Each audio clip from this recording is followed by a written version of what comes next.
Now, let's see. We've talked about what approaches. Oh my gosh. Oh, yes.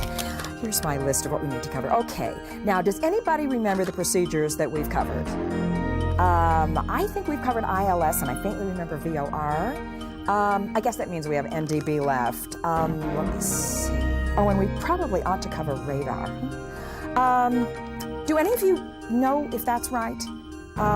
Should we continue with NDB approaches, or Bob, do you remember what we've covered? Actually, it's Rick. My notes show we've covered ILS, VOR, and NDB. But Professor, you were extremely vague and mentioned that you would come back to each approach and discuss them more thoroughly. Did I say that?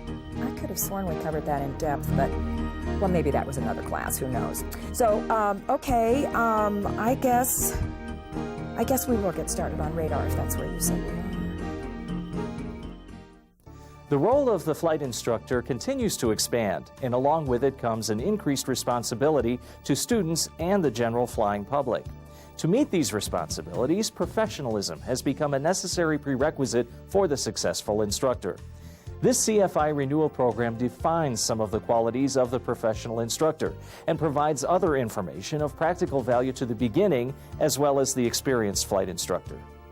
This edition will join Rick Castorina, a student and a flight instructor, as he progresses through a normal day. What you just viewed is the beginning of a typical day for Rick. He is enrolled in an instrument instructor ground school.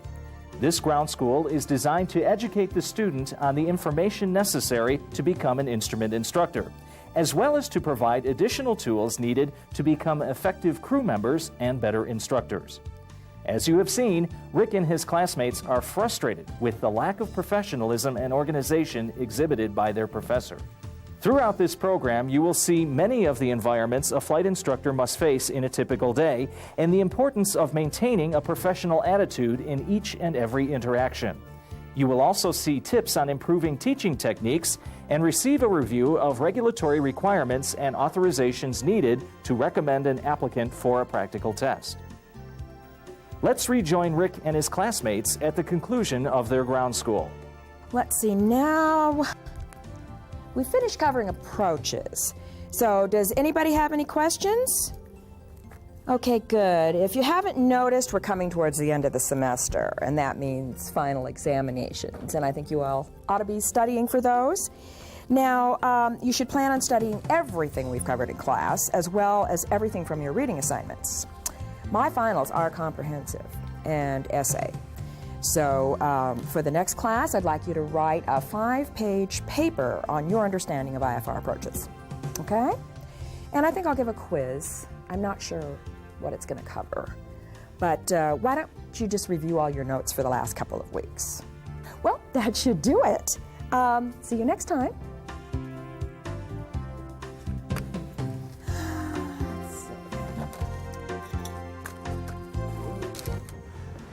Dan, we are in trouble if this class is supposed to be teaching us how to become instrument instructors. Yeah, I know it, Rick. We're not only supposed to be learning the information necessary for our check ride, but I thought we learned more than just enough to take the test. We could have become better instructors, to expand our overall knowledge, things like that. We aren't getting any of the information we need. All we're getting is a bunch of information dumped on us, and we're expected to know it for the test. So far, everything I've done to prepare for my check ride has been on my own. I haven't learned a thing. What a way to teach. Actually, it's no way to teach at all. Do you remember our professor when we were getting our initial CFIs? He was constantly emphasizing professionalism and teaching to a higher level. Sure, that's one of the best professors I ever had. He taught us first to establish goals with our students, then define the objectives to obtain those goals, and he emphasized the importance of assessing and evaluating our students' needs. Yeah.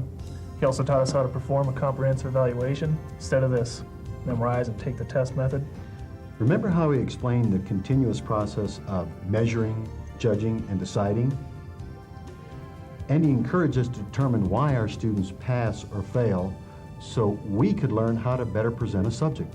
You know, more often than not, when a student passes something, the instructor simply moves on to the next subject. And then, when the student fails, They just keep teaching it over and over again until the student finally passes. I hope my students feel that I teach and evaluate in a logical and methodical format. I really try to tailor how I teach a subject to fit their personal learning style. You and me both. I don't want to be anything like this professor who ignores learning styles and everything else that has to do with effective teaching. I agree. The classroom environment that you just viewed exhibits a teaching environment with a lack of planning and minimal effectiveness on the part of the instructor. The professor portrays a very casual attitude towards teaching, with very little planning and preparation. Not only is organization and effective teaching a key factor in exhibiting a high level of professionalism, but there are several other aspects that are equally important. Such aspects include proper attire, a positive attitude, an overall professional appearance, and the ability to communicate effectively. Subtle actions, such as maintaining control of the classroom, always having a lesson plan prepared, and building positive relationships with students all aid in enhancing the professional instructor. In the case of the Instrument Instructor Ground School, there were numerous elements that were missing that would have made this teaching environment more effective. For example, the instructor should be reminded of the 4 basic steps that make up the teaching process. This process has been found to be essential to effective instruction. These basic steps include preparation, presentation, application, review, and evaluation. Whenever you are preparing for classroom or in-flight instruction, it is necessary to prepare a lesson plan. The lesson plan is simply a statement of the lesson objectives, the specific goals to be attained, the procedures and facilities to be used, and the means of evaluating the desired results. The critical point in the lesson plan is the determination of the objective. Once a lesson plan is developed, the instructor or professor is then responsible for introducing the student or class to the subject to be covered during the lesson. After the information has been presented, the student is prompted to apply the new information. During the application step, a student is guided into the development of insights, recitation, and problem solving.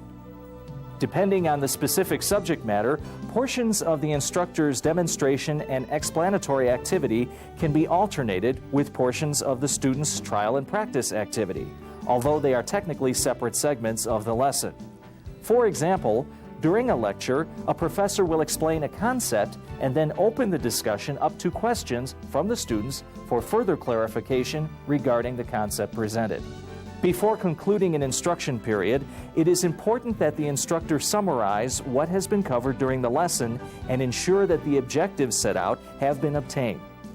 Prior to student evaluation, the instructor must also verify that all information that will be asked during an exam has been covered with the student. Let's rejoin Rick as he continues with his day. Rick, thanks for taking the time to explain to me what we were going to do in our lesson today and what you expect of me. My last instructor was always so frazzled. He never could remember what we had done in the previous lesson, much less prepare me for what we'd do in the current lesson. He was so disorganized. You know, Karen, one of my classmates and I were just discussing this. I'm really surprised at the number of instructors who don't understand how to teach more effectively. Well, I've just had a couple of instructors, but it seems a typical flight instructor gives you a brief ground explanation, then demonstrates the procedure, and then if you're lucky, they let you actually fly the procedure. And if you have trouble with the procedure, the instructor again demonstrates it, and then has you try it. Eventually, you learn something through trial and error. It's incredibly frustrating, certainly not the most effective method. You're right, it's not very effective at all. It seems that the best instructors do more than just teach by the numbers. They participate in the learning process by actively guiding their students. They have a very positive attitude towards learning. They encourage their students to learn as much as they can, not just enough to pass the test. They thoroughly explain concepts, procedures, and techniques. They take the time to understand their students so they can determine the best method of instruction. Makes a big difference. I couldn't agree more. Okay, I think we better get on with the lesson now. As we discussed, we're going to practice landings today, Karen. Okay. Do you remember the last time we did landings? Our goal was to land the airplane within 5 feet of a designated touchdown spot. As I recall, we had about 10 knots of wind that day. Well, it looks like we've got about 10 knots of wind again today, so we're going to be able to compare to that of your last lesson. Do you have any questions? No, I don't. Let's get going. Okay.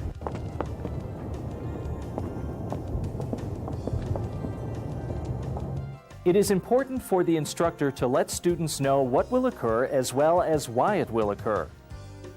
Additionally, once the student is in flight, they are concentrating on flying, and typically they are not giving you their full attention. Therefore, when you are discussing a task or explaining part of a lesson, wait until the student is flying straight and level so they can pay more attention to you. In some cases, this may not be possible because the student is overwhelmed with the situation. If this occurs, fly the airplane yourself and then proceed with your explanation. As your students' proficiency increases, allow them to fly in more demanding situations. Throughout all phases of flight training, as a flight instructor, you must always keep in mind that your students view you as a role model, and you have a tremendous influence over their attitude towards aviation. You will notice your students will accept and adopt your attitude and approach to flying. When they are impressed by something you do in the cockpit, they will learn it and eventually use it, regardless of whether or not it's in your lesson plan. If you do something that your student isn't ready for, explain the dangers and applicability of that situation. Make sure they know when and how to use their newly acquired knowledge. Let's return now to see how Rick ends his flight lesson with Karen. Karen, today's flight was excellent. Thanks. I can see you really understand what you're doing, and you make all the necessary corrections while on final. I see definite improvement over the last lesson. Well, it's all starting to come together. I know what I'm doing right and what I'm doing wrong. Good. Let's go inside and debrief and talk about what we're going to do next. Okay. Okay, Karen, do you have any questions about what we did today or anything that we've discussed? No, I sure don't. I know what I need to prepare for, so I guess I'll see you next week. Sounds good. Listen, if you've got any questions between now and then, don't hesitate to give me a call. I won't. See you later. Okay.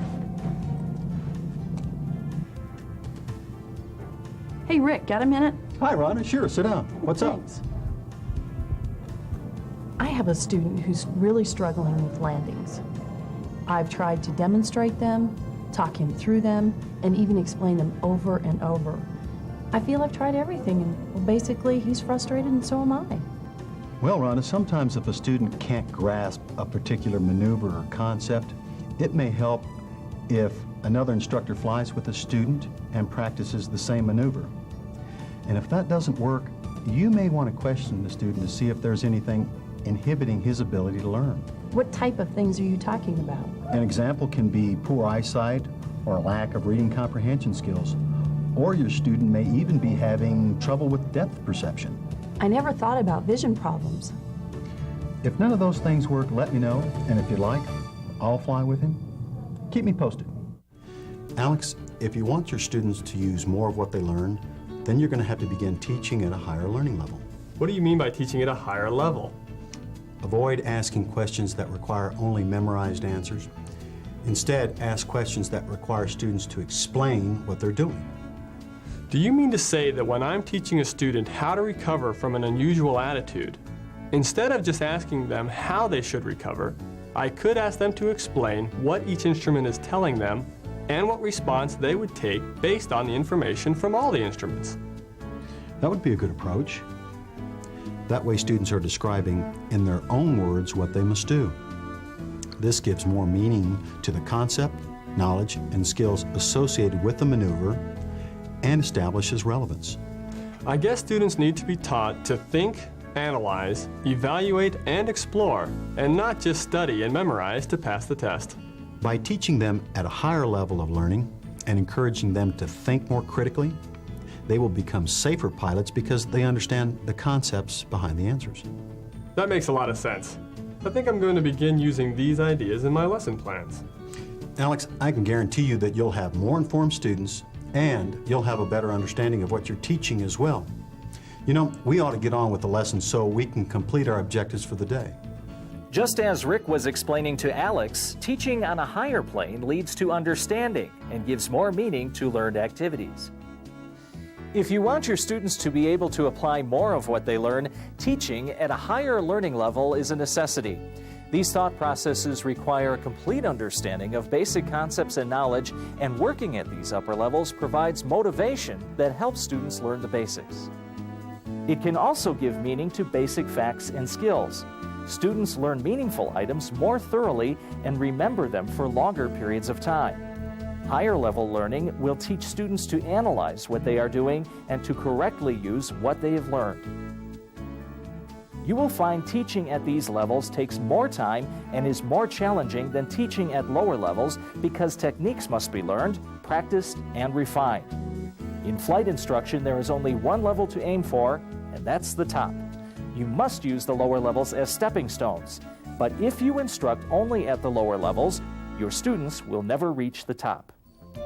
Let's join Rick as he begins his instrument instructor check ride with a designated examiner. Well, Rick, let's take a look at your paperwork before we begin the oral portion of your check ride. George, I've got everything right here. Would you like to see my 8710-1 form first? Yeah, let's do that. Sure. Good. Looks like you have everything filled out correctly. By the way, Rick, remind your applicants that live in rural locations where there isn't an actual street address to include a map and a description of the physical location of their residence. I'll be sure to emphasize that. By the way, is there anything else I should pay special attention to when filling out the 8710-1 form for one of my students? You bet. Actually, one other thing that sometimes causes confusion is the entering of flight time. Many people don't realize that the minimum pilot experience required by the appropriate regulation must be entered.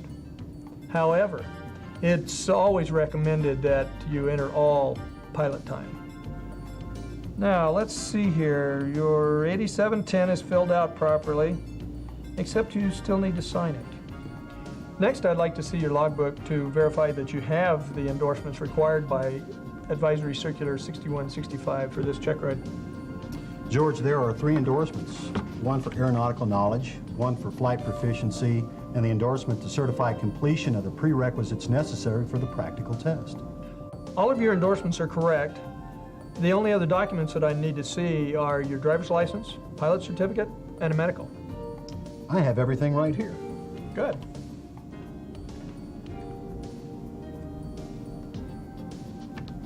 Well, everything looks in order.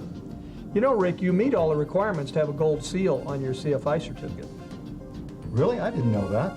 Actually, I didn't know what the requirements were. The requirements are spelled out in AC 6165. And essentially what you need is a commercial pilot certificate with an instrument rating, a ground instructor certificate with an advanced or an instrument rating, and also you need to have trained and recommended at least 10 applicants for the practical test, of which 8 have to pass on the first attempt within the previous 24 months. That's great, thanks. Do you have any questions before we start the oral portion of your check ride? No. Let's get started. This issue of CFI Renewal has provided you with an overview of instructor professional responsibilities. The flight instructor has been granted a tremendous amount of responsibility to effectively train the future generation of pilots. It is imperative for the instructor to understand and meet these responsibilities while maintaining a high level of professionalism. One of the primary purposes of the CFI is to train the student to meet the standards required by the FAA. When an applicant walks through the door of the examiner's office, the applicant should be fully competent. The designated examiner's responsibility is to ensure the applicant is qualified to perform the duties of the rating or certificate sought. The instructor's endorsement in the applicant's logbook, in effect, is saying to the designated examiner, this person is a competent pilot today. Please confirm my finding and issue the temporary certificate and associated paperwork so this person can begin exercising pilot privileges.